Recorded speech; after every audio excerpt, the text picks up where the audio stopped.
Welcome, dear friend, to this sacred space of stillness and profound rest. As you settle into this moment, allow your body to sink deeper into comfort, releasing the weight of the day. Feel your breath flowing naturally, like a gentle stream, finding its way through ancient stones. Tonight, you are not here to strive or achieve, but simply to be, to listen, and to let the timeless wisdom of Zen Buddhism carry you into peaceful slumber.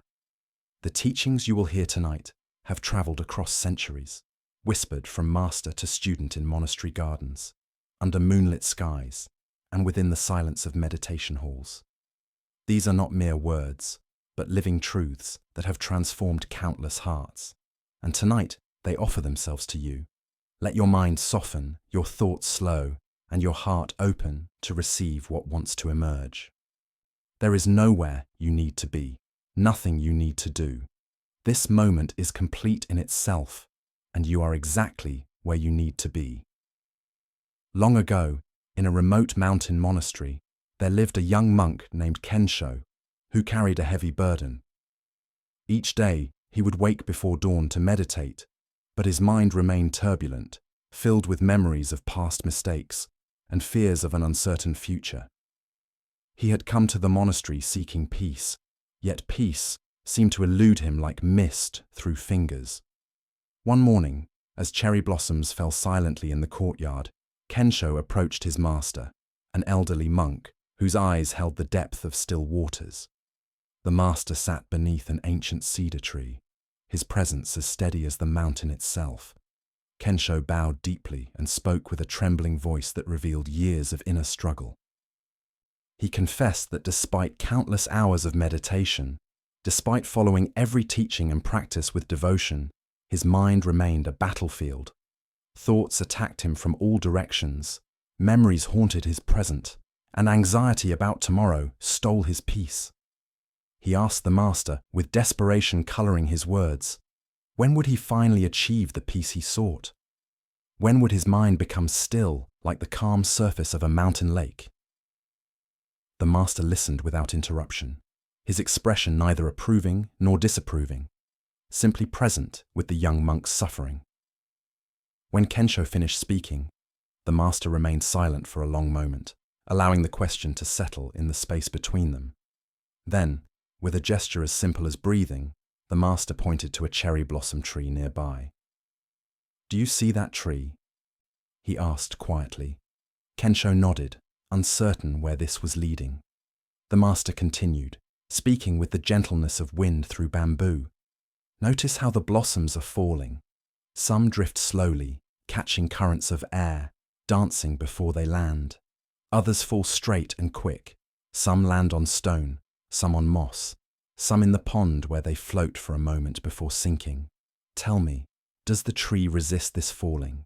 Does it hold tight to each blossom, trying to control where it lands or how long it stays?"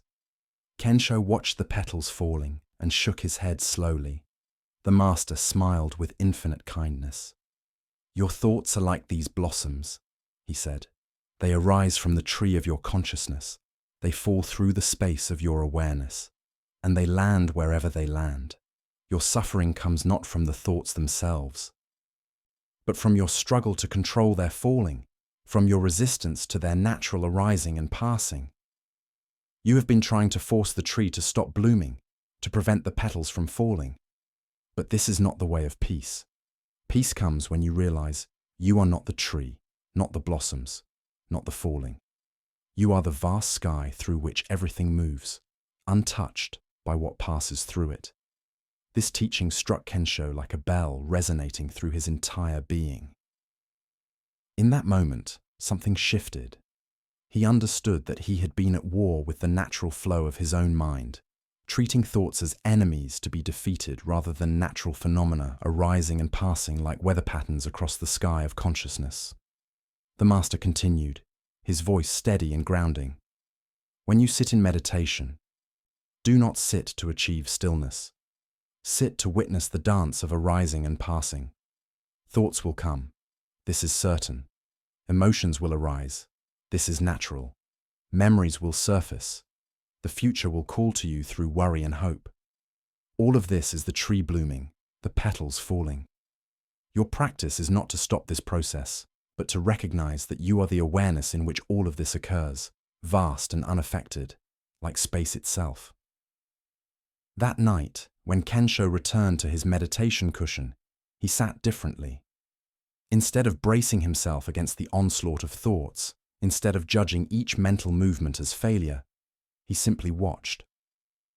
A memory arose of a harsh word he had spoken years ago, and instead of pushing it away or drowning in guilt, he watched it appear, exist for a moment, and dissolve. A worry about tomorrow's duties arose, and he watched it too, like a cloud passing through the sky of his mind. Hours passed, though time seemed to lose its ordinary meaning. What he discovered in that sitting was revolutionary in its simplicity. When he stopped fighting with his thoughts, when he stopped trying to achieve some imagined perfect state of emptiness, the thoughts began to lose their power over him. They still arose, but they no longer defined him. He was not his thoughts. He was the awareness that new thoughts were happening. This distinction, subtle yet profound, changed everything. As you rest here tonight, consider this teaching in your own experience. Notice how thoughts continue to arise even as you listen to these words. Perhaps a thought about tomorrow, perhaps a memory, perhaps a sensation in your body calling for attention. What would it mean to simply let these experiences be, to stop resisting the natural flow of your own consciousness? The young monk Kensho discovered something that night that would transform his entire practice, a truth that ancient masters have pointed to across generations. The peace you seek is not something to be achieved in the future, not a state to be manufactured through effort. It is the recognition of what you already are, beneath and beyond all the changing content of your experience. You are not the wave, crashing and forming and dissolving. You are the ocean itself, vast and deep, undisturbed by the surface movements. Let this understanding settle into your body now, not as a concept to grasp intellectually, but as a felt sense, a direct recognition. As you breathe in, notice the breath arising. As you breathe out, notice the breath dissolving. You are not doing this breathing. It is happening through you, and you are the awareness that knows it is happening. This awareness requires no effort. It is always present, always here, like the sky that is never stained by the clouds that pass through it. In the weeks that followed, Kensho's transformation became apparent to everyone in the monastery. His face carried a lightness it had never held before. His movements became more graceful, less burdened by the weight of self-consciousness. During meditation, his body remained still, not through rigid control, but through natural settledness, like a stone that has found its place at the bottom of a stream. Other monks began to notice and to ask him what had changed. Kensho would smile and simply say, "I stopped trying to be peaceful and realized I was peace itself." But understanding this teaching intellectually and embodying it fully are two different journeys. One evening, during communal meditation, a great storm arose. Thunder shook the meditation hall, and rain hammered against the wooden roof with startling intensity. Lightning flashed through the windows, casting dramatic shadows across the rows of sitting monks. Most remained still in their practice, but Kensho felt his heart racing, anxiety suddenly gripping him like an unexpected visitor. Old fears arose, childhood memories of being frightened by storms, worry about whether the old roof would hold. He noticed himself tensing, bracing against both the external storm and the internal one. Then he remembered his master's teaching. He brought his attention to the experience fully, not trying to push away the fear, not judging himself for feeling anxiety. He simply noticed, with bare attention, the racing heart, the tension in his shoulders, the thoughts predicting danger. As he watched these phenomena with acceptance rather than resistance, something remarkable happened.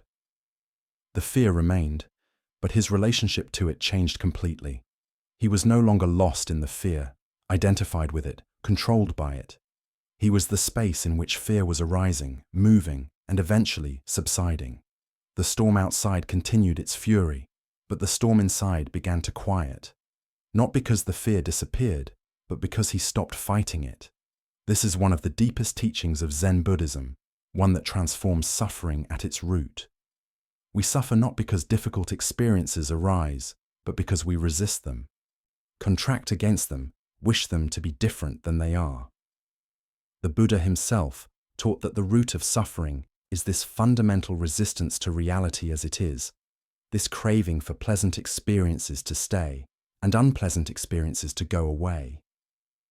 True peace emerges when we develop the capacity to be present with all of life, the storms and the sunshine, the joy and the sorrow, without needing any of it to be different than it is in this moment.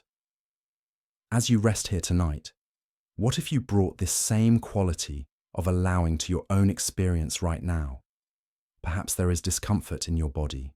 Perhaps your mind is still somewhat active.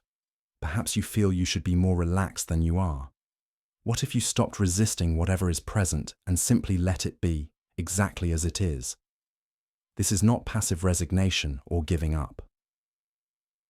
It is the most profound form of wisdom, the recognition that this moment is already complete, already whole, regardless of its content.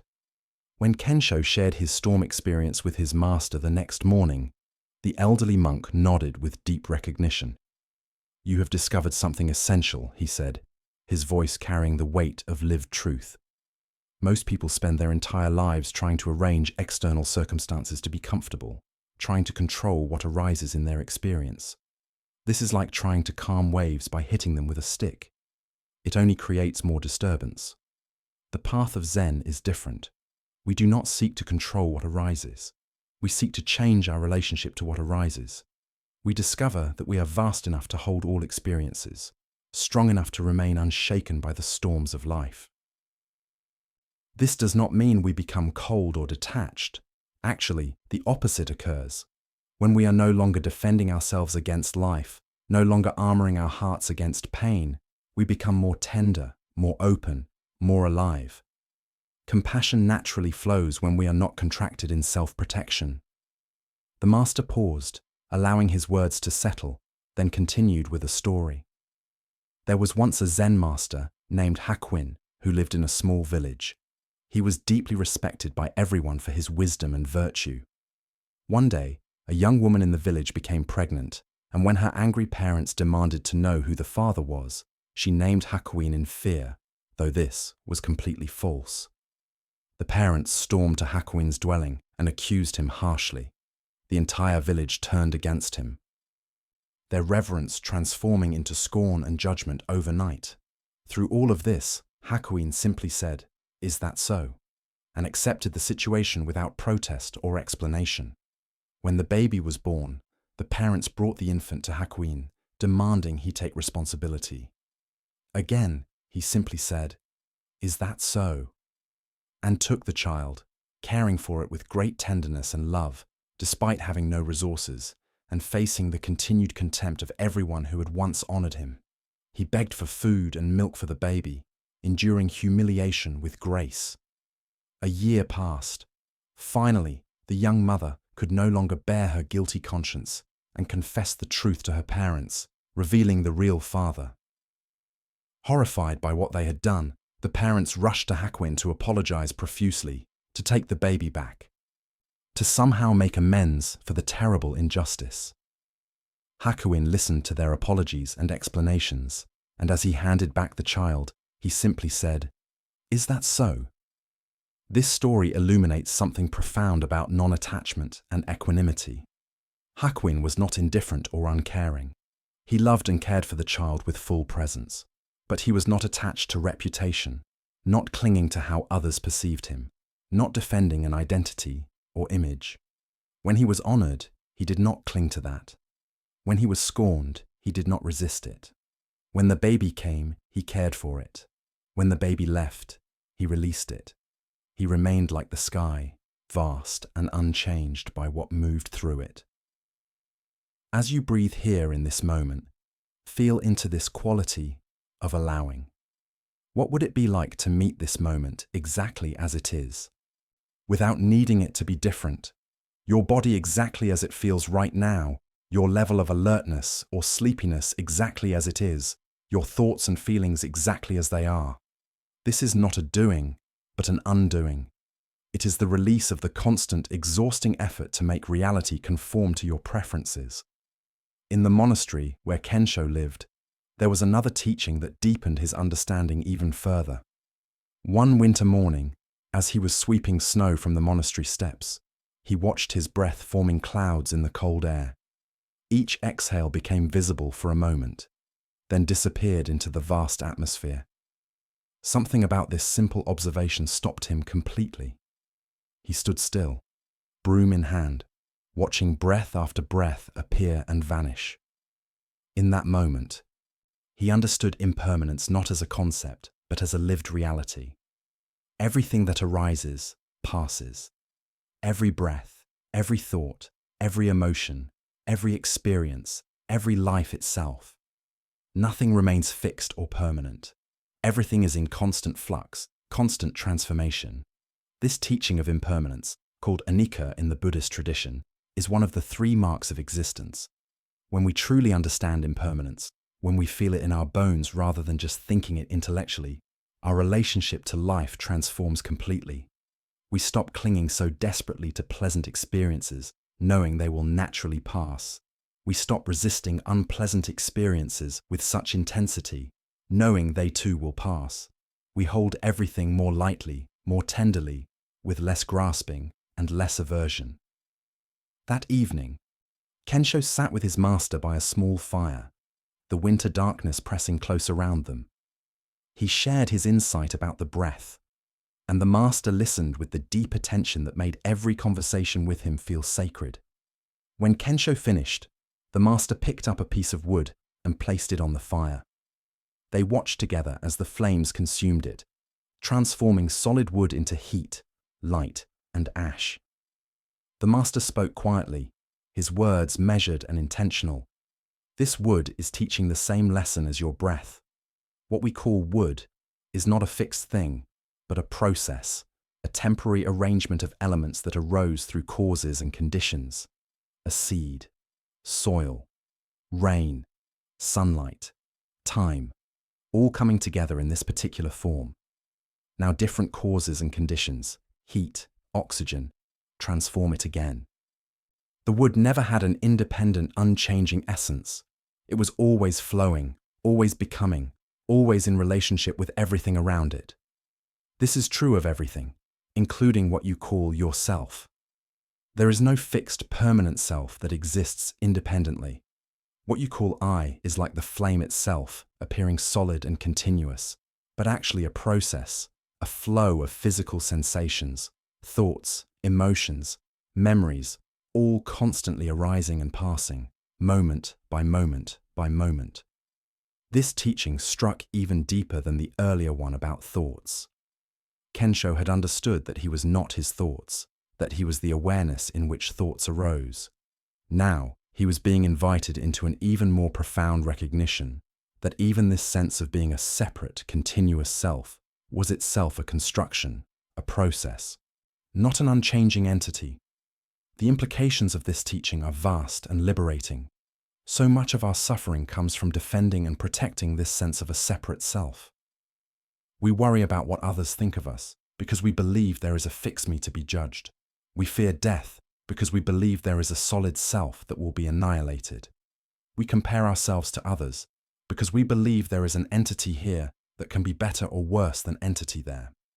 But what if this whole framework is based on a misunderstanding? What if there is no separate self to defend or improve or worry about?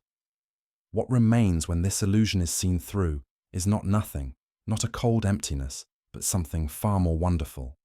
What remains is presence itself, consciousness itself, life itself, flowing freely without the constant contraction around a separate me. As you rest here, breathing slowly, can you sense into this teaching? Notice that in this moment, if you are not actively thinking about yourself, there is just experience happening. Sounds, sensations, perhaps images or thoughts, all arising in a field of awareness. Where is the self in this? Can you find it as an actual thing, or is it more like a thought that occasionally arises, the thought I, and then passes away again like any other thought? This inquiry is not meant to disturb you, but to liberate you, to show you that you are much vaster than the small, separate self you have imagined yourself to be. You are the entire field of experience, the knowing and the known, the awareness and everything that appears in awareness. There is nothing outside of you, nothing separate from you. This is not a metaphysical claim to believe in, but a direct recognition available in your immediate experience right now. In the months that followed this teaching, Kensho began to notice something remarkable happening in his daily life. Acts of service and compassion became completely natural, not as moral efforts, but as spontaneous expressions of his true nature. When he saw another monk struggling with a heavy load, there was no thought process of should I help. There was simply helping happening, like a hand naturally reaching out to catch something falling. When someone spoke harshly to him, there was no taking it personally, no wound to nurse, because there was no solid self there to be wounded. Words arose and passed away like sounds in the air. This is the fruit of deep understanding. When we see through the illusion of a separate self, compassion naturally flows because we recognize ourselves in all beings. How can I harm you when you are not separate from me? How can I be indifferent to your suffering when your pain is my pain? The boundaries that seemed so solid begin to soften and become transparent. One day, as spring was beginning to warm the mountain air, a wealthy merchant came to the monastery seeking guidance. He had everything the world told him should make him happy: wealth, success, a respected position in society, yet he felt hollow inside, plagued by a persistent anxiety he could not name or shake. The master agreed to see him, and Kensho was permitted to attend. The merchant explained his predicament, speaking rapidly, his hands gesturing with agitation. "I have worked so hard to achieve everything I have," he said. "I rose from poverty through relentless effort. Every day I make decisions that affect hundreds of workers. I've built something substantial, something lasting. But I feel no peace. At night I cannot sleep, worrying about competitors, about economic changes, about losing what I've built. During the day I feel driven forward by a force I cannot stop, always needing the next achievement, the next acquisition. I thought success would bring peace, but it has brought only more anxiety." The master listened with complete presence, not interrupting, allowing the merchant to empty himself of words. When the merchant finally fell silent, exhausted by his own story, the master asked simply, "Who is worried?" The merchant looked confused. "I am worried," he responded, as if this were obvious. The master smiled gently. "Yes, but who is this I that is worried? Show me this I. Point to it. Where is it located? Is it in your body? In your mind?" The merchant opened his mouth to answer, then closed it again. He looked within, searching for this I that seemed so obvious, so undeniable. But the more he looked, the less he could find anything solid. There were sensations in his body, yes. Tension, a tight chest, a knot in his stomach. There were thoughts racing through his mind, worries about the future, memories of past challenges. But where was the I that was having these experiences? The master continued, his voice soft but penetrating. "You have spent your whole life building and defending and worrying about something that does not exist in the way you imagine it does. This I you are so concerned about is like a mirage, appearing real from a distance, but vanishing when examined closely. All the anxiety you feel is the result of this phantom self trying to secure itself, trying to make itself permanent and safe in a world where nothing is permanent or ultimately secure." The merchant sat in stunned silence. Something in the master's words rang true at a level deeper than thought. "But if there is no I," he asked carefully, "then who is living my life? Who makes decisions? Who cares for my family?" The master laughed. not mockingly, but with genuine delight. Life lives itself, he said. Decisions arise from the totality of causes and conditions, not from some separate, independent decision-maker. Care for your family arises naturally from love, not from a separate entity choosing to care. What you call I is just a thought, a label applied to the flowing stream of experience. The stream does not need the label to flow. In fact, the label creates a dam, a point of resistance and contraction, and this contraction is what you experience as suffering. When the merchant left the monastery that day, his step was lighter than when he had arrived. He had not suddenly lost his wealth or his responsibilities, but something had shifted in how he related to all of it. Over the following months, he found himself acting with the same diligence in his business, but without the constant anxiety. Decisions still needed to be made, and he made them, but there was no second layer of worry about whether he was making the right decision. There was simply the best decision available in that moment with the information at hand, and then the next moment, with its own requirements. This is the freedom that comes from seeing through the illusion of a separate self. It does not make you passive or indifferent. It makes you more effective, more present, more responsive to what each moment requires, because you are not caught in the constant background noise of self-concern. Kensho watched this merchant's transformation with deep interest, seeing in it a confirmation of the teachings he had been absorbing. That evening, he asked his master about effort and practice. If there is no separate self, he said, then who is practicing? What is the point of meditation, of moral conduct, of studying the teachings?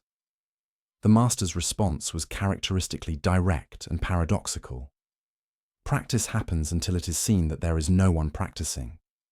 The wave practices being the ocean until it realizes it was always the ocean. Does this mean practice is useless? No. For most people, the recognition of their true nature comes through the process of practice. Sit in meditation, and slowly the truth reveals itself. Not because you achieve something through meditation, but because meditation allows you to see what was always already true. It is like wiping the dust from a mirror. You are not creating the mirror's reflectiveness through wiping. You are simply revealing what was always present. So yes, practice is essential, but hold the practice lightly. Do not turn it into another project for the ego, another achievement to grasp at. Practice as a form of inquiry, as a way of looking deeply into the nature of experience. Practice not to become enlightened, but to recognize the enlightenment that is your fundamental nature. That night, as Kensho sat in meditation, these teachings swirled through his mind, settling gradually into a deeper understanding.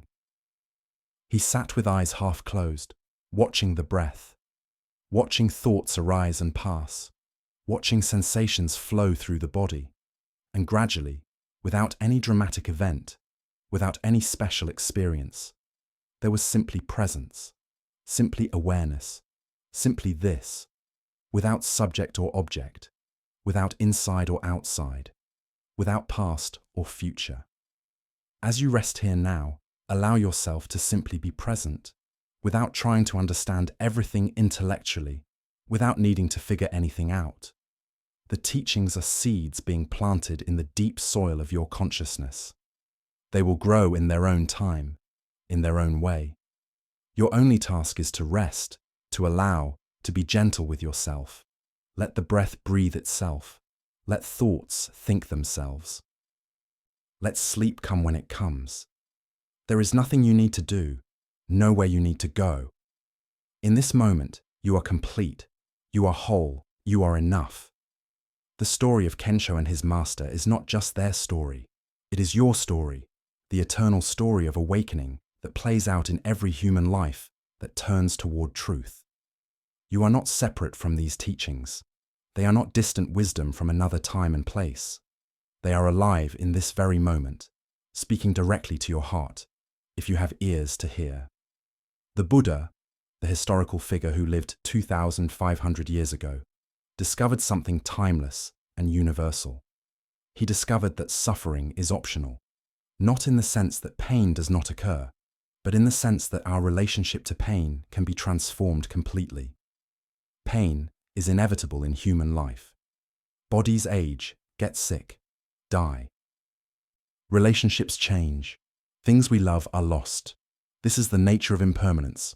But suffering, the mental and emotional anguish we add to pain through resistance, through our stories about pain, this is optional. This is created by the mind, and it can be released by understanding. The Buddha's first noble truth is often misunderstood. When he said life is suffering, he was not being pessimistic or negative. He was being clinically accurate, like a doctor diagnosing a disease. The Pali word he used, dukkha, is more accurately translated as unsatisfactoriness, a pervasive sense that something is not quite right, a constant low-level dis-ease. Even in moments of pleasure, there is the underlying knowledge that the pleasure will end, and this creates a subtle tension, an inability to fully relax into the present moment. But the Buddha did not stop with this diagnosis. He offered a path to the end of suffering, a practical way to transform our experience completely. This path is not about becoming perfect, achieving some special state, or transcending our humanity. It is about seeing clearly, understanding deeply, and aligning with reality as it actually is, rather than as we wish it were. Tonight, as you allow these teachings to wash over you, consider the possibility that your own suffering, not your pain or your challenges, but the suffering you add to them through resistance and story, could be released. Not tomorrow, not after years of practice, but right now, in this very moment, through the simple act of allowing what is to be exactly as it is. When you stop fighting with reality, when you stop insisting that this moment should be different than it is, something miraculous happens. The war ends, and in the absence of war, there is peace. Not the peace that depends on circumstances being a certain way, but the peace that is your fundamental nature, the peace that exists prior to and beyond all circumstances. This peace is not manufactured, it is discovered, it is not achieved, it is recognized. It has been here all along, like the sky behind the clouds, always present, even when obscured. Kensho discovered this peace not through heroic effort, but through a gradual letting go of effort, a softening into what was always already true. His master guided him not by giving him something he lacked, but by pointing out what he had been overlooking. You are that which you are seeking. The peace you long for is not somewhere else, not in some future moment of achievement. It is here now, in this very ordinary moment, hidden only by your search for it. In the tradition of Zen Buddhism, there are many koans, paradoxical questions or statements designed to stop the conceptual mind and open a doorway to direct insight. One of the most famous koans asks, "What is your original face? The face you had before your parents were born?" This question makes no logical sense. How could you have a face before you existed? But the koan is not meant to be solved logically. It is meant to be sat with, contemplated, allowed to work on you at a level deeper than thought.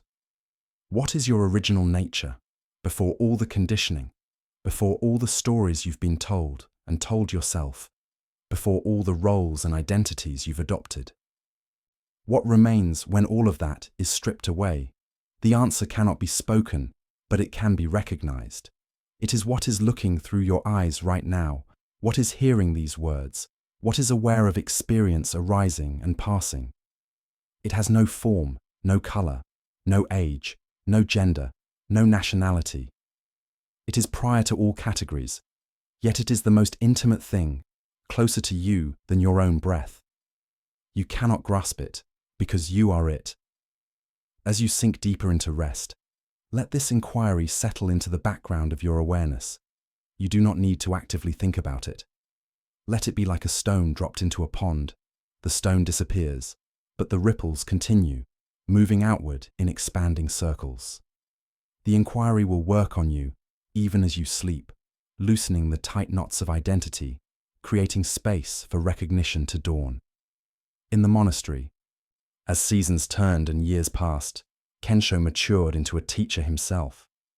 Students began to come to him with their questions and struggles. He found that the teachings he had received from his master flowed through him naturally, not as memorized concepts, but as living wisdom arising fresh in response to each unique situation. One day, a young student came to him in distress. "Master Kensho," he said, bowing deeply, "I am plagued by fear. Fear of dying, fear of living, fear of making mistakes, fear that I am wasting my life, fear that I will never awaken. The fear is constant, like a background noise I cannot silence. How do I overcome this fear?" Kensho looked at the young monk with compassion, remembering his own early struggles. He gestured for the student to sit beside him. "Tell me," he said, "who is afraid?" The young monk answered immediately, "I am afraid." Kensho nodded. "And can you show me this I that is afraid? Is it a physical thing? Does it have a location?" The monk looked confused, mirroring the merchant's confusion years before. "I don't understand," he said. "I feel the fear in my body, in my racing heart, in the knot in my stomach." Kensho responded gently. "Yes, you feel sensations in the body, but are those sensations themselves the fear, or are they just sensations? Is there a thought added to the sensations that labels them as fear and creates a story about them?" The monk sat quietly, examining his experience. After a long moment, he spoke slowly, as if discovering something for the first time. "There are sensations, yes, and there are thoughts about the sensations. Thoughts that say this means something bad is happening or something bad will happen. And there is a contraction, a pulling away from the sensations, a resistance." Kensho smiled with recognition. "Now you are seeing clearly. What you call fear is not a single thing. It is a complex made up of physical sensations, thoughts, and resistance. These three elements together create the experience you call fear. Now, what happens if you simply allow the sensations to be present without resistance, without the story? Can you try this now?" The monk closed his eyes and brought attention to his body. He noticed the rapid heartbeat, the shallow breathing, the tension in his shoulders. Instead of pulling away from these sensations, instead of adding thoughts about how he shouldn't be feeling this way, he simply allowed them to be. Something remarkable happened. As the resistance dropped away, as the story quieted, the sensations were still present, but they lost their threatening quality. They became just sensations, neutral energy moving through the body. The tight knot began to loosen. The label fear no longer seemed accurate. There was just aliveness, intensity, energy, but not the suffering he had called fear. When he opened his eyes, there were tears running down his cheeks. "Master," he whispered, "the fear is still here, but I am not afraid of it anymore." Kensho nodded deeply. "You have discovered something essential. We spend so much energy trying to get rid of uncomfortable feelings, trying to avoid them, distract from them, overcome them. But this very resistance to the feelings is what creates suffering. The first arrow is the feeling itself, unavoidable part of human experience. The second arrow is our resistance to the feeling, and this second arrow is optional. When we stop shooting the second arrow, when we simply allow feelings to arise and pass without resistance, they lose their power to control us. This teaching is profoundly liberating. It means you do not need to wait until you no longer feel fear, anxiety, sadness, or anger to be at peace. You can be at peace with these feelings, allowing them to move through you like weather patterns moving through the sky. The sky is not disturbed by storms. It provides the space in which storms occur, and it remains vast and unchanged. You are like the sky. Feelings are like the weather. Let them come, let them move, let them go. The young monk bowed gratefully and left. Kensho sat for a long time after, feeling the weight of responsibility that comes with teaching. He remembered something his master had told him years before. that every student is a mirror, reflecting back to the teacher what still needs to be understood and integrated. Teaching others is always teaching yourself. As evening fell and the monastery bells rang for evening meditation, Kensho made his way to the meditation hall. The familiar wood creaked under his feet. The smell of incense filled the air. He took his seat among the rows of monks, dozens of human beings all engaged in the same essential inquiry into the nature of existence. In the stillness of that collective meditation, Kensho reflected on how far he had come from the tormented young monk he had been, and yet how nothing fundamental had changed. The same awareness that had been present then was present now. Thoughts still arose, feelings still moved through, circumstances still changed, but the relationship to all of it had transformed completely. Where there had been contraction, there was now spaciousness. Where there had been resistance, there was now allowance. Where there had been a sense of being a small, separate self buffeted by life, there was now a recognition of being life itself, vast and mysterious and ever-changing. This transformation had not required him to become someone different. It had required him to see through the illusion of who he thought he was and recognize what he had always been. The path of awakening is not about self-improvement. It is about seeing through the self that needs improving. It is not about becoming peaceful. It is about recognizing the peace that you are. As you rest here now, breathing slowly, perhaps drifting in and out of sleep, let this recognition begin to dawn in you. Not as a thought or a belief, but as a direct knowing. You do not need to change to be worthy of peace. You do not need to fix yourself, perfect yourself, transcend yourself. You need only to recognize what is already true, that beneath all the changing contents of experience, there is a constant presence, an unchanging awareness, and this awareness is your true nature. The Buddhist teachings speak of Buddha nature, the inherent enlightened nature that exists in all beings. This is not something you need to acquire or develop. It is what you are right now, in this very moment, whether you recognize it or not. A golden statue covered in mud is still gold, even when the gold cannot be seen. The spiritual path is not creating the gold, it is removing the mud. And what is this mud? It is the layers of conditioning, the beliefs about yourself that are not true, the identifications with thoughts and emotions and roles and stories. As these layers are seen through and released, your original nature shines forth naturally, effortlessly, like the sun that was always shining behind the clouds.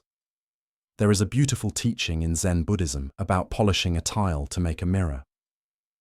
The story goes that a young monk was practicing meditation with great intensity, sitting for hours and hours, determined to achieve enlightenment through his effort. His master watched this for some time, then one day sat down next to the monk and began rubbing a tile against a stone. The monk, curious, asked what the master was doing. The master replied that he was polishing the tile to make a mirror. The monk laughed and said this was impossible. You cannot make a mirror by polishing a tile. The master responded, and you cannot achieve enlightenment by sitting in meditation. The point was not that meditation is useless, but that meditation practiced with the wrong understanding, as a doing to achieve a future goal, misses the point entirely. Meditation is not about manufacturing enlightenment. It is about recognizing the enlightenment that is already present. It is not about becoming something you are not, but about ceasing to pretend to be something you are not. When you sit in meditation with this understanding, the whole flavor of practice changes. You are not striving to get somewhere. You are relaxing into where you already are. You are not trying to have some special experience. You are becoming intimate with ordinary experience, seeing it clearly without the overlay of concepts and judgments.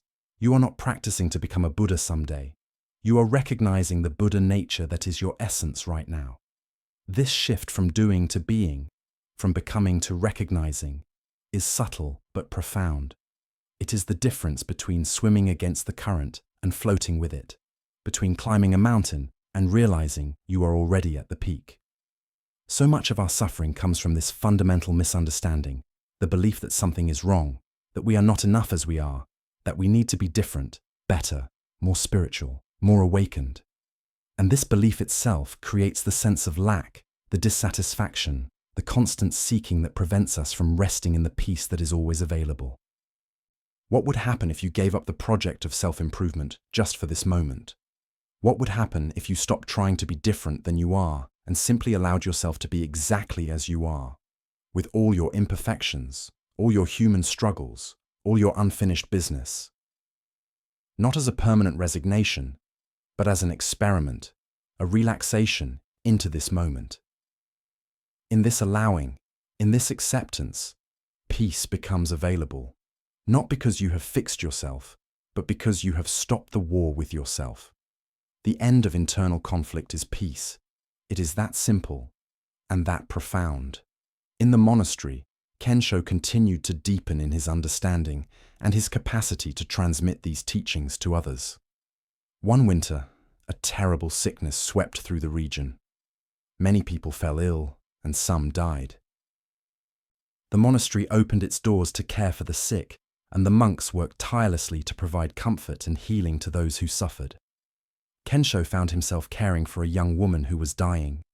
She was only in her 20s, her life cut tragically short by disease. In her final days, she was terrified, gripping Kensho's hand with desperate strength, her eyes wide with fear of the annihilation she believed was coming. Kensho sat with her for hours, speaking softly, offering the teachings not as abstract philosophy, but as immediate medicine for her terror. He spoke to her about the nature of consciousness, about the possibility that what we call death is not the end of awareness, but a transformation, a shedding of one form, like a snake shedding its skin. He spoke to her about the vast awareness that had been present throughout her entire life, from childhood to this moment, unchanged by all the changing experiences. This awareness, he suggested, is not produced by the body, and therefore does not cease when the body ceases. It is the ground of being itself, and it is eternal. He did not know if these words brought her comfort, but he offered them with complete sincerity and tenderness. And as he sat with her in those final hours, something shifted in him as well. Being so close to death, witnessing the preciousness and fragility of life, all the small concerns that often occupied his mind fell away as trivial. What remained was love, simple and uncomplicated, the wish for this being before him to be free from suffering. When she finally died, slipping away peacefully in the early morning hours, Kensho remained sitting with her body for a long time. He contemplated impermanence deeply, feeling in his bones the truth that all forms arise and pass away, that nothing in the phenomenal world lasts, that clinging to anything is ultimately futile. And yet, paradoxically, there was also a sense of something timeless, something that death did not touch. This experience changed his teaching. He became more urgent, more direct, less interested in intellectual understanding, and more focused on immediate recognition. Life is short, he would tell his students. Death can come at any moment. Do not waste time in philosophical speculation. Look directly into the nature of your own mind. Recognize what you are before your body dissolves. This is not morbid. This is realistic. This is wise. The remembrance of death, when held properly, does not create despair. It creates clarity, urgency, and a deep appreciation for the preciousness of this moment.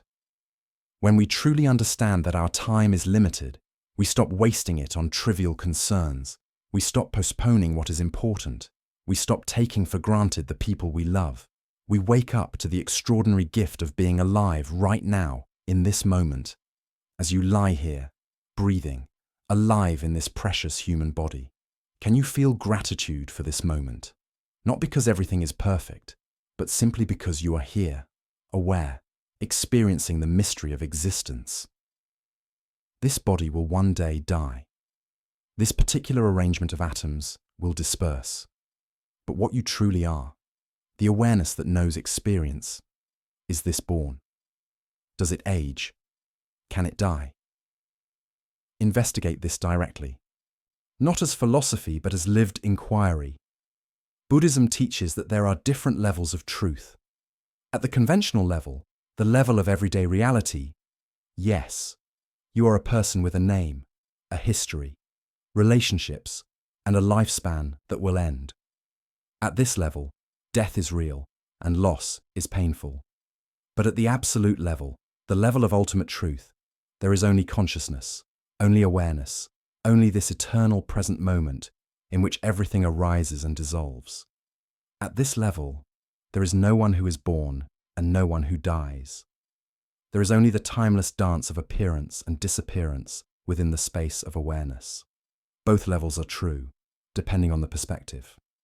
The spiritual path does not negate conventional reality. You still need to pay your bills, care for your body, nurture your relationships, fulfill your responsibilities. But the spiritual path adds a dimension of depth, a recognition of the absolute truth that liberates you from the tyranny of the conventional. You hold both truths simultaneously, living fully in the world while not being lost in the world, engaged but not entangled, present but not identified.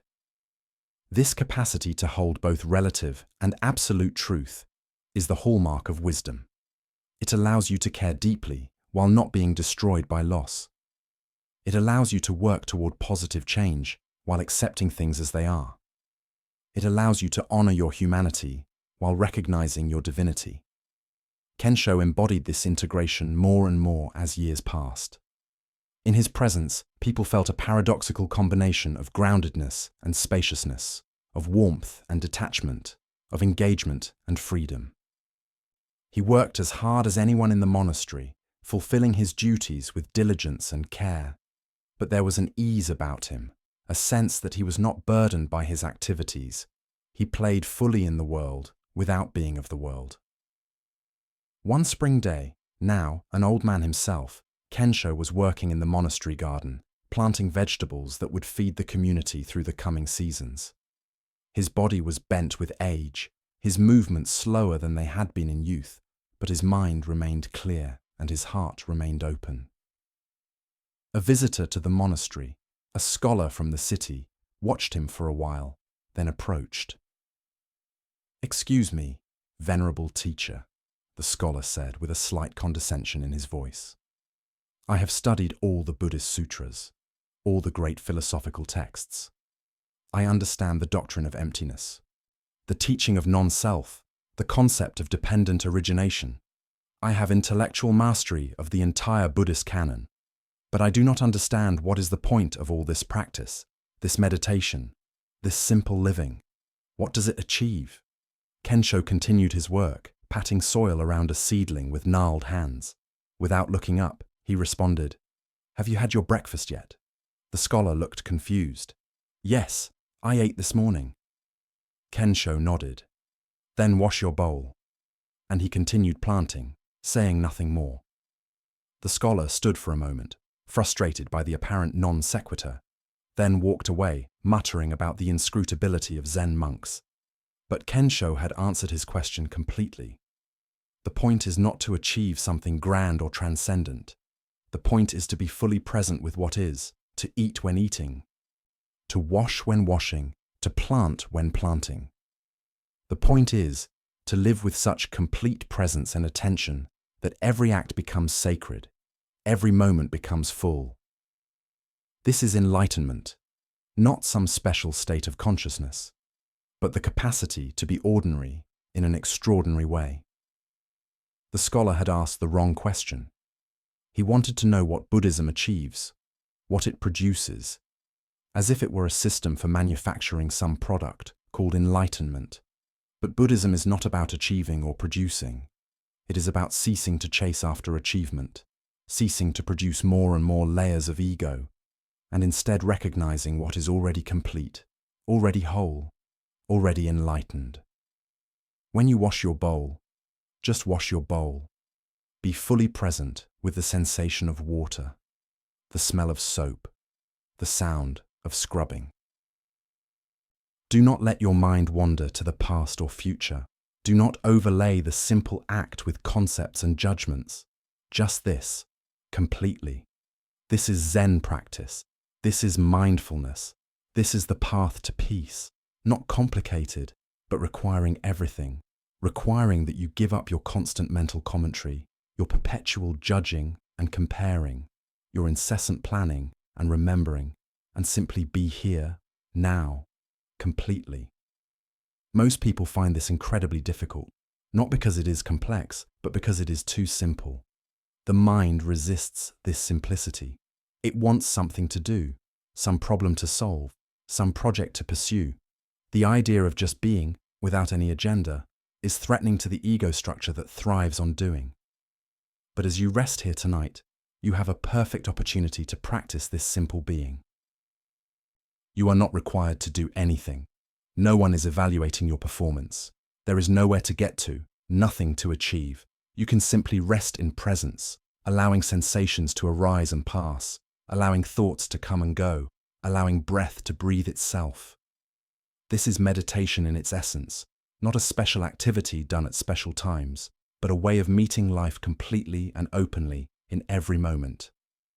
As Kensho grew older, his master, who was now very ancient, began to prepare for death.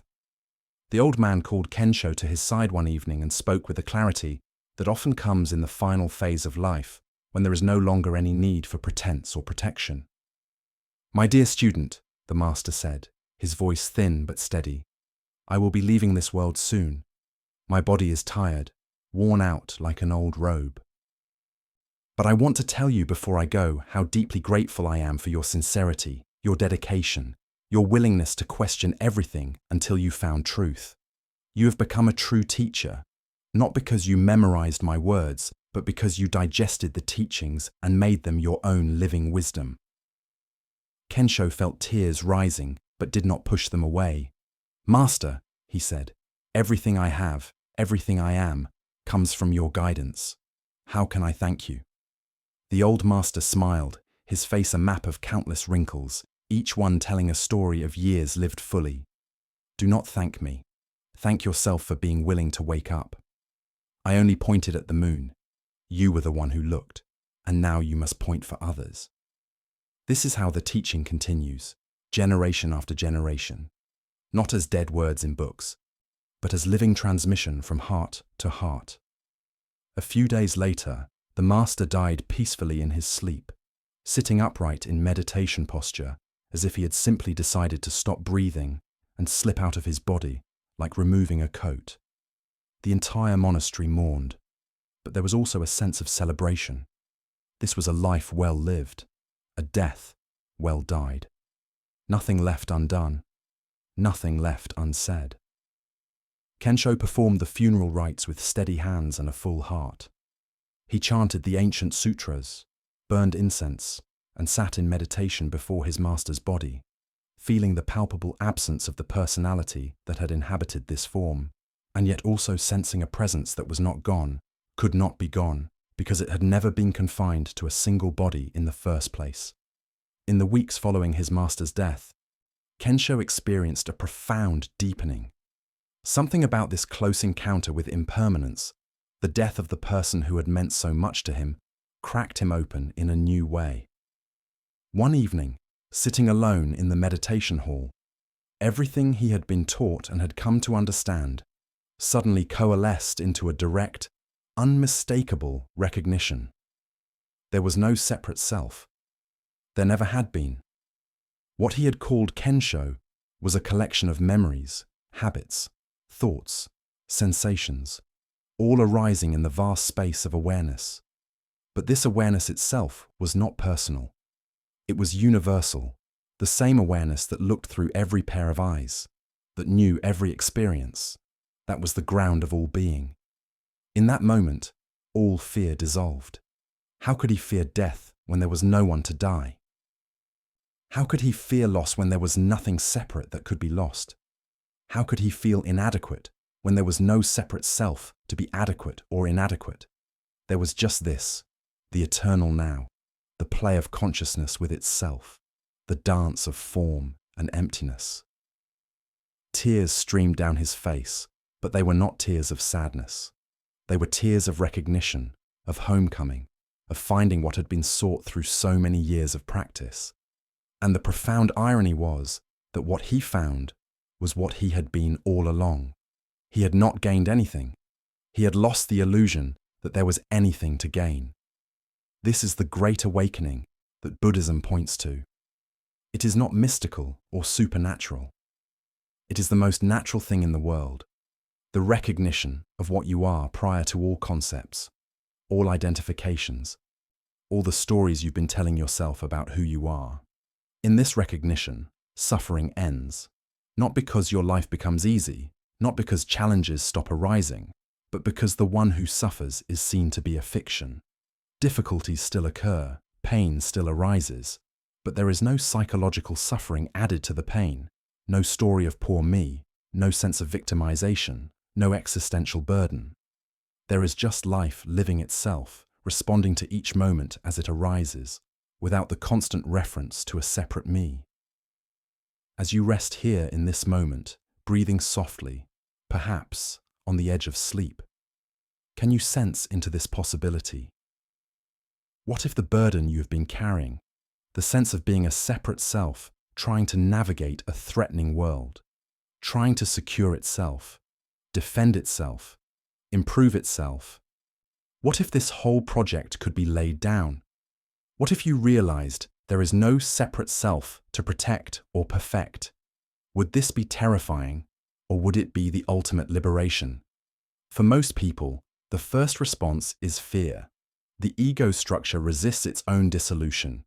But if you can stay with the inquiry, move through the fear, what emerges on the other side is unshakable peace and unconditional freedom. Kensho lived for many more years after his awakening, serving as abbot of the monastery, teaching countless students, and continuing to deepen in his realization. But the quality of his life after that night was fundamentally different. Where there had been subtle striving, there was now complete acceptance. Where there had been questions, there was now silence. Not the silence of not knowing, but the silence of complete knowing that goes beyond words. He did not speak of his experience to many. Zen teachers traditionally do not speak of their own realization, as this can become another trap for the ego. But his students could sense something had shifted. His presence became even more powerful, more transmissive. Simply to sit in meditation with him was to feel the depth of stillness he embodied. One day, a student asked him what enlightenment felt like. Kensho laughed. "It feels like nothing special," he said, "like eating when hungry, sleeping when tired, laughing when amused, crying when sad. Just this ordinary life, but lived fully, without the second layer of self-consciousness, without the constant commentary of the judging mind. The extraordinary thing about enlightenment is that it is completely ordinary. You are looking for something spectacular, some cosmic experience that will validate your specialness. But awakening is the death of specialness, the recognition that you are not separate from anything, not more important than a blade of grass or a stone. And paradoxically, in the loss of specialness, you gain everything. You are no longer confined to a small separate existence. You are the whole of existence, knowing itself through this particular form. The student bowed, not fully understanding, but sensing truth in the words. Understanding would come later, through practice, through life, through grace. The teaching had been planted. One of the most beautiful aspects of Buddhist teaching is its emphasis on compassion as the natural expression of wisdom. When you truly see the interconnectedness of all beings, when you recognize that the same consciousness looks through all eyes, compassion arises spontaneously. You cannot harm another without harming yourself. You cannot be indifferent to suffering without contracting your own heart. In his later years, Kensho became known throughout the region as a source of compassionate wisdom. People would travel from far away to sit with him, to receive guidance, to simply be in his presence. He would receive everyone with the same open-hearted attention, whether they were wealthy merchants or poor beggars, whether they were devout Buddhists or skeptical seekers. To him, they were all the same consciousness appearing in different forms, all equally worthy of love. One day, a man came to him who had committed terrible acts. He had murdered someone in a drunken rage years before and had lived with guilt and self-hatred ever since. He came to Kensho expecting judgment, perhaps even wanting it, seeking punishment as a way to expiate his guilt. But Kensho did not judge him. He looked at this man with the same kindness he showed to everyone. He saw not a murderer, but a human being suffering deeply, a consciousness that had acted out of ignorance and pain, and now was tormented by the consequences of that action. Kensho spoke to him about karma, the law of cause and effect that operates in the moral realm, just as it does in the physical realm. He explained that the guilt and self-hatred the man felt were not divine punishment, but natural consequences, the mind turning against itself for violating its own deepest values. Kensho asked him, "Can you undo what was done?" The man shook his head, tears flowing. "No," he whispered. "Then what can you do?" Kensho asked gently. The man looked up, confused by the question. Kensho continued, "You cannot change the past. That action happened, and it cannot be erased. The person you killed cannot be brought back. The harm cannot be undone. This is the nature of karma. But you can change the future. You can dedicate the rest of your life to reducing suffering, to helping others, to living with integrity and compassion. You can transform this terrible act into a teaching, a reminder of the suffering that comes from ignorance and unconsciousness. Your guilt serves no one. Your transformation serves everyone." The man left the monastery that day with a different burden. The weight of guilt had been lifted. Not because his action was excused or forgotten, but because he had been given a path forward. He went on to dedicate his life to helping others, working with prisoners, with people struggling with addiction and violence, using his own story as a teaching about the possibility of change. This is the transformative power of compassion. Kensho could have shamed this man, reinforced his self-hatred, sent him away. But instead, he saw the Buddha nature even in someone who had committed murder. He saw the possibility for awakening in everyone, regardless of their past. This is not naive or permissive. It is the deepest wisdom. Everyone has Buddha nature. Everyone has the capacity for awakening. Everyone deserves compassion. This does not mean there are no consequences for actions. Karma ensures consequences. But compassion means we hold even those who have done terrible things with the possibility of transformation. We do not reduce anyone to their worst act. As you rest here now, consider whether you extend this same compassion to yourself. What is the worst thing you have done? The action you most regret? The aspect of yourself you most judge? Can you look at this with the same compassion Kensho showed to the murderer? Can you see yourself not as a bad person, but as a human being who acted out of ignorance, pain, or unconsciousness? Can you give yourself permission to be imperfect, to have made mistakes, to be a work in progress? Self-compassion is not self-indulgence. It is not making excuses for harmful behavior. It is the recognition that you too are worthy of kindness, that you too deserve the possibility of transformation. When you stop waging war against yourself, when you stop the constant self-judgment and self-criticism, energy becomes available for actual growth and change. Paradoxically, accepting yourself as you are is what allows you to change. Rejecting yourself as you are keeps you stuck. In the monastery, Kensho taught this to all his students. Be gentle with yourself, he would say. The path is long, and it is easy to become discouraged. You will stumble, you will forget the teachings, you will get lost in old patterns. This is natural. Do not make it mean something is wrong with you. Simply begin again, and again, and again. Each moment is a new opportunity to wake up. Do not waste this moment judging the last moment. The practice of beginning again is perhaps the most important practice of all. We all fall into unconsciousness, into reactivity, into old habits. The question is not whether this will happen, but how quickly we recognize it and return to presence. The faster you can catch yourself, the less you will suffer. And over time, the gaps of unconsciousness become shorter and the periods of presence become longer. This is the gradual path of awakening. As years turned into decades, Kensho watched many students come and go. Some stayed for years, deepening steadily in their practice. Some came for a short time and left, perhaps planting seeds that would bloom later in their lives. Some had sudden dramatic awakenings. Some progressed almost imperceptibly. With such gradual change, it was hard to notice until you looked back over years. All paths were honored. There is no single way to wake up. Each person's journey is unique, shaped by their particular karma, their temperament, their life circumstances. What worked for Kensho would not necessarily work for everyone. What opened one student's understanding might leave another confused. This is why a good teacher must be flexible, creative, responsive to the individual before them. One day, a very intellectually oriented student came to Kensho with a question. "Master," he said, "I have been studying the doctrine of emptiness, the teaching that all phenomena are empty of inherent existence. I understand this philosophically. All things arise through dependent origination, existing only in relation to other things, with no independent essence. But this understanding remains abstract for me.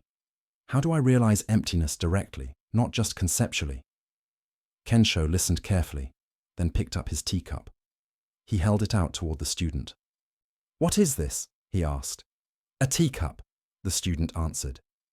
Kensho shook his head. "That is a concept, a label. Look deeper. What is this actually?" The student looked more carefully. "It is clay that has been shaped and fired," he said, pleased with his more analytical answer. Kensho nodded.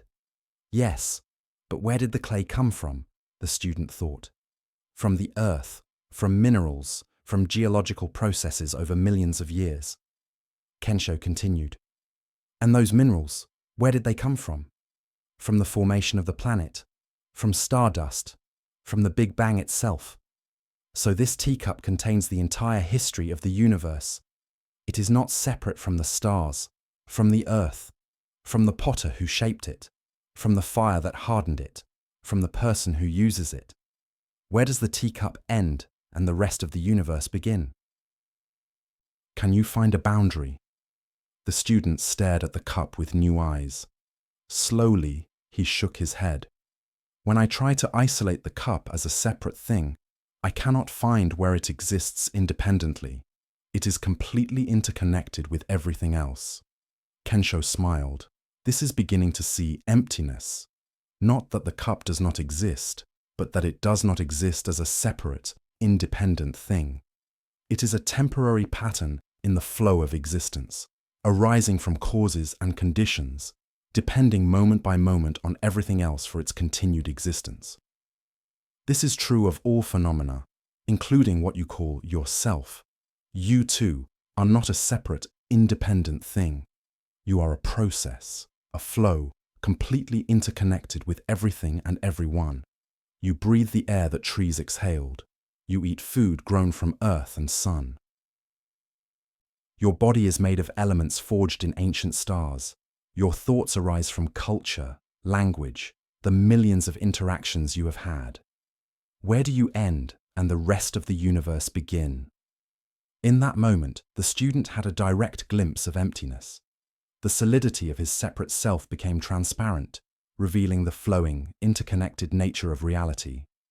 It was not a thought, but a perception, a shift in how he was seeing. It lasted only a moment, but it was enough. The seed was planted. The teaching of emptiness is often misunderstood as nihilistic, as claiming nothing exists or nothing matters. But this is the opposite of the actual teaching. Emptiness does not mean nothingness. It means empty of separate, independent existence. It means everything exists interdependently, in relationship, as part of the whole. This understanding, far from leading to nihilism, leads to profound appreciation and care. If everything is interconnected, then how I treat anything affects everything. My actions ripple out into the web of existence. I am responsible not because there is a separate self to be held accountable, but because there is no separation, because harming another is harming myself, helping another is helping myself. As you rest here, breathing softly, can you sense into this interconnectedness? The air you breathe was breathed by countless others before you. The atoms in your body were once part of other beings, other forms.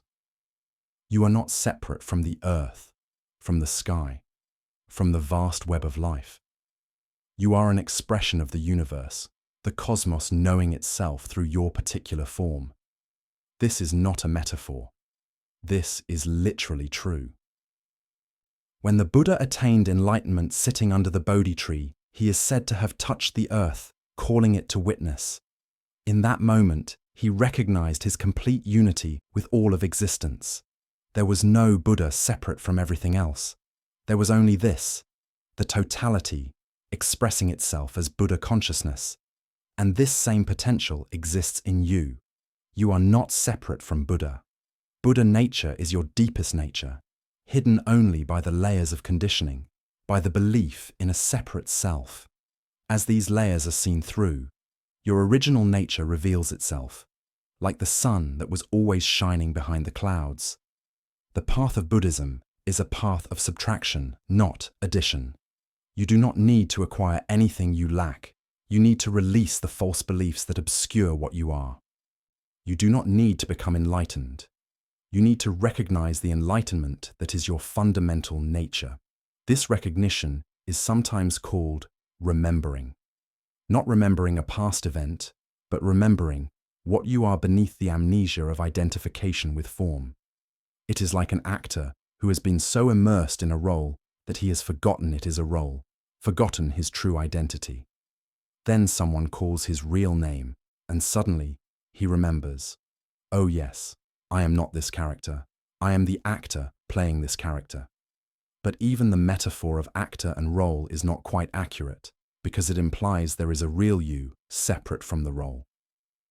In truth, there is only the play itself, consciousness playing all the roles, forgetting and remembering itself, losing itself in form, and recognizing itself as formless. The eternal dance of manifestation and return to source. Tonight, as sleep begins to embrace you, as consciousness starts to dissolve the boundaries of waking awareness, you are actually practicing for the final dissolution, for death itself. Sleep is a little death, a temporary release from form, and death is a longer sleep, a more complete release. If you can learn to surrender consciously into sleep, letting go of control, letting go of the day's identity, dissolving into the mystery, then death itself becomes less frightening. It is just a deeper surrender, a more complete letting go. The Tibetan Buddhists have elaborate practices around sleep and dreaming, recognizing these states as opportunities for spiritual development. If you can maintain awareness as you fall asleep, if you can become conscious in your dreams, you are training consciousness to remain present through transitions, and the ultimate transition is death. Those who have mastered these practices are said to die consciously, aware, making the transition with clear knowing rather than fear and confusion. You do not need to master advanced Tibetan practices to benefit from this understanding.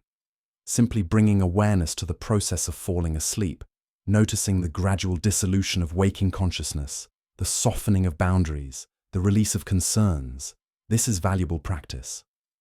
Notice how easily you let go when you are tired.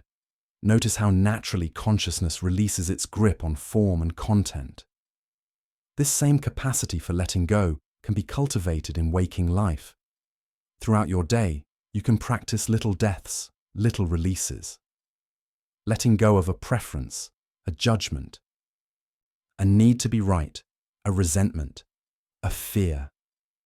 Each time you release something, you practice the fundamental movement of the spiritual path, the movement from contraction to expansion, from holding to releasing, from self to self. Kensho, in his old age, became very interested in working with people who were dying. He would sit with them, hold their hands, speak to them about what was happening and what might come next. He did not pretend to know with certainty what occurs after death, but he offered the teachings as possibilities, as maps that might be helpful for the journey.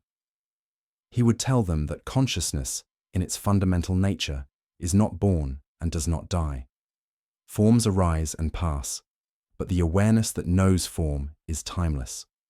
Just as the sky is not born when clouds appear and does not die when they dissipate, so the fundamental nature of mind is not created when a body is born and is not destroyed when a body dies. He would encourage them to let go, to release their grip on this life, this body, this identity. He would remind them that they were not separate from the vast mystery, that they were returning home, dissolving back into the source from which they arose. Many people found great comfort in his presence and his words.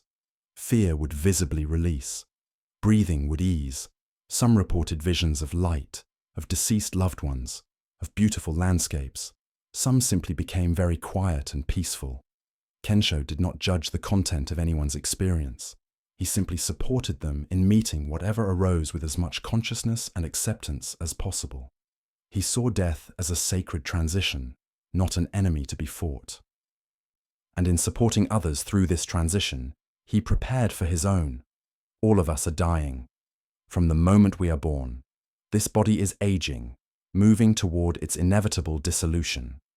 This is not morbid to contemplate, it is realistic. And when held with awareness rather than fear, this understanding brings incredible richness to life.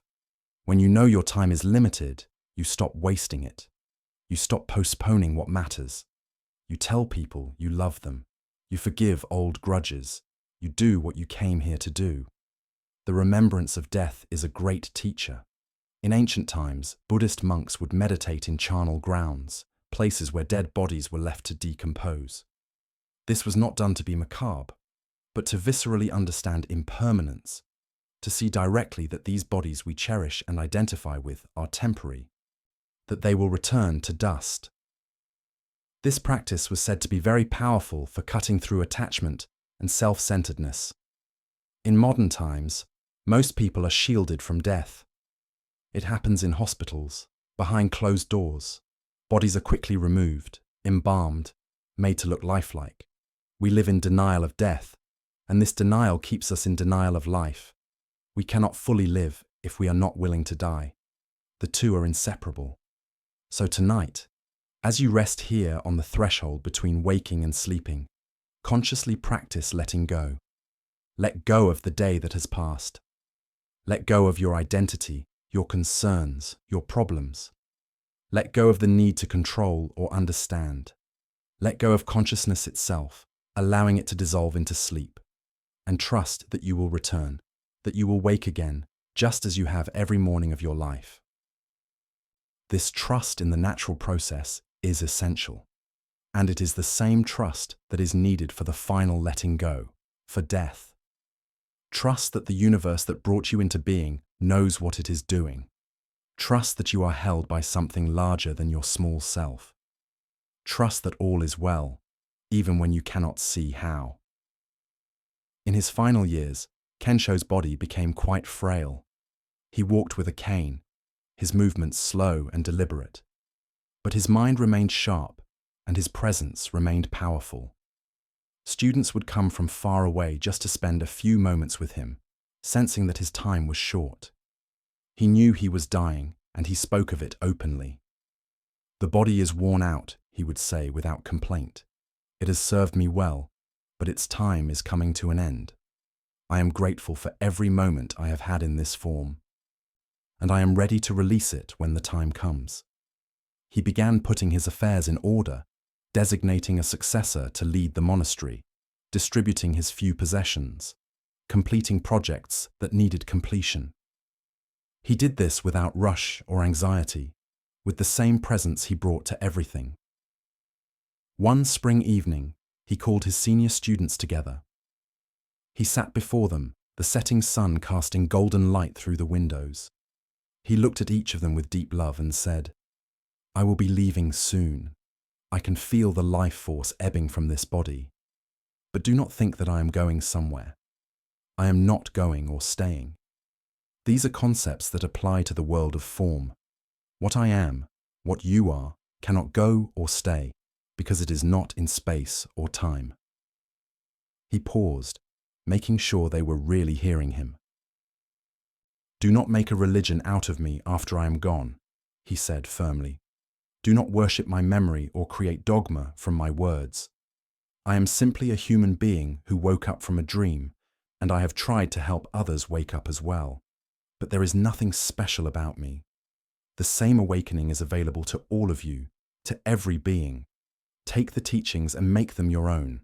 Verify them through your own experience, and when you understand them fully, let them go too.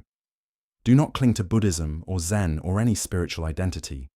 These are rafts to cross the river. Once you reach the other shore, you do not carry the raft on your back. You leave it for others who need to cross." His students wept openly, not trying to hide their grief. Kensho smiled with infinite tenderness. "Do not cling to this form," he said gently. "It has never been who I really am. What I am is what you are, the eternal consciousness, the Buddha nature, the vast awareness. We have never been separate. We will never be separate. Every time you sit in meditation, every time you act with compassion, every time you see through the illusion of separation, I am there. Not as a ghost or memory, but as the truth itself, which is timeless and formless." A few nights later, Kensho asked to be helped to the meditation hall. He wanted to die in sitting meditation, as his master had. His students supported him as he made his slow way across the monastery grounds. The night was clear, stars blazing in the infinite darkness. The moon was nearly full, casting silver light across everything. They helped him onto his cushion. He arranged his robes, straightened his back, and settled into meditation posture. His students sat around him, forming a circle, their hearts breaking and opening simultaneously. Kensho sat for a long time, breathing slowly, his presence palpable, even as his body weakened. Then he spoke one final time, his voice barely a whisper, but clear.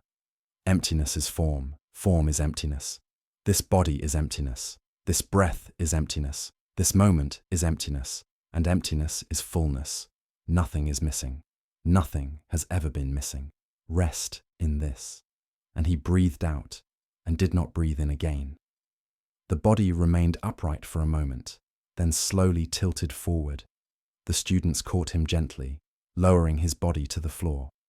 They sat with him through the night, chanting sutras, holding vigil. The monastery bell rang out across the valley, announcing to all that the master had passed. In the days that followed, people came from everywhere to pay respects. The funeral was simple but profound, exactly as Kensho would have wanted. His body was cremated, and his ashes were scattered in the river that ran through the valley, returning to the flow of nature from which they had temporarily arisen. The monastery continued. His teaching continued, transmitted now through his students, who became teachers in their own right. The lineage continued, stretching back through the centuries to Buddha himself and forward into the future, for as long as beings seek liberation from suffering. This is how the Dharma, the teaching, survives, not as fixed doctrine, but as living transmission, adapting to each culture and era, yet always pointing to the same essential truth. You are not who you think you are. You are not the small separate self. You are the infinite consciousness in which all experience arises. And as you rest here now, drifting deeper into sleep, let this truth settle into the very cells of your body, into the depths of your unconscious mind. You do not need to understand it intellectually. You do not need to believe it. Simply allow the possibility of it to rest in you, like a seed planted in dark earth, waiting for the right conditions to sprout. That seed is patience. It is gentleness. It is curiosity. It is the willingness to question everything you have been told about who and what you are. It is the courage to look directly into your own experience without the filter of concepts and conditioning. This is the path of Zen, the path of direct seeing. Not reading about water, but tasting it. Not believing in freedom, but being free. Not imagining peace, but being peace. And this path is available to you right now, not in some distant future after years of practice, but in this very moment. Because what you seek is what you are. The peace you long for is your nature.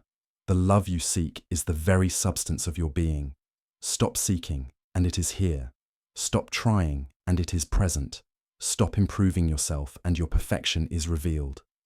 This is the great paradox, the koan that cannot be solved by thinking, but only by surrender. The wave cannot find the ocean by searching. It can only recognize that it has always been the ocean, that it never was separate from the ocean. That wave is just a temporary movement in the ocean's vastness. You are that ocean, vast and deep and timeless. The thoughts, emotions, sensations, and experiences that you take yourself to be are just movements on the surface. Beneath and beyond all of this, you are still, silent, infinite. Nothing disturbs you. Nothing can harm you. Nothing is outside of you. This is your true nature, always accessible, always present, waiting patiently for your recognition. As you sleep tonight, let go of everything you think you know. Let go of your identity, your story, your problems. Let go of even the spiritual seeking. Sink into the depths of being, into the mystery that cannot be named or grasped. And in that sinking, discover what has been here all along. The Buddha nature, the Christ consciousness, the Tao, pure awareness, God, the Self. All these names point to the same reality, the fundamental ground of existence, which is what you are, not what you will become, not what you used to be. What you are, right now, in this moment, beneath all the changing appearances. This is the deepest teaching of Buddhism, the secret hidden in plain sight, the truth that all the practices and philosophies ultimately point toward. You are already enlightened. You are already free. You are already home. You need only stop, look, and recognize. May these teachings support you on your journey. May you find the peace that surpasses understanding. May you recognize yourself in all beings, and all beings in yourself. May you be free from suffering. May you be happy. May you be at peace. And as you drift into deep, restorative sleep, may you rest in the vast, tender, holding presence that you are, that has never been absent, that will never leave you because it is you. It is all. It is everything. There is nowhere to go, nothing to become. No one to be other than this, exactly as it is, perfect and complete. Rest now, dear one, in the infinite embrace of your true nature, beyond words, beyond concepts, beyond all seeking and striving. Just this, just presence, just peace, eternal and unchanging. Good night, sweet awakening. Welcome home.